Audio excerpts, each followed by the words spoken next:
Hey everybody, KC here. So just a thought. It was about a week ago or so on the innovation conversation where Tom Furphy made the observation that one of the challenges that a lot of retailers are going to face is the fact that they're going to have comps they're going to have to deal with this year.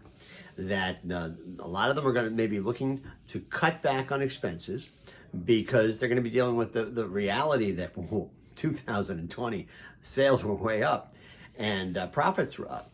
So, 2021, if we're lucky, they won't be seeing the same kind of comps. And so the temptation is going to be, boy, we better slow down our investment.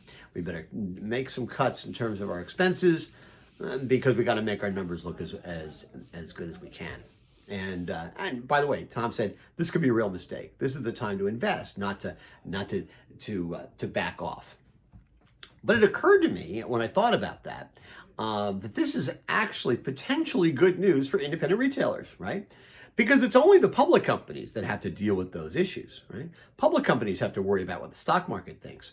Public companies have to worry about what analysts think. If you're an independent company, if you're not a public company, you're privately held, you don't have to deal with those same issues. Now, listen, you still have to deal with the issues of profitability. You still have to deal with issues of sales. You have to deal with issues of market share. But it's not the same thing. And listen, the part of the problem with public companies that they always have is, right, they have their regular customers and then they have their stock market customers. You don't have that same problem if you're an independent or a regional company that's privately held.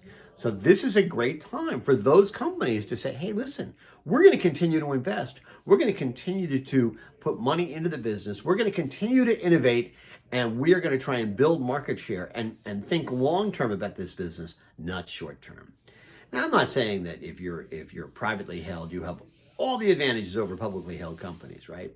You may not have the same kind of resources that they do, but you certainly have different kinds of pressures. And now is a great time to look forward, think about the business long term, not worry so much about the comps, but worry about the customer, creating customer-facing, customer-centric programs, technologies, initiatives that are going to build the business long term without thinking about all that other stuff.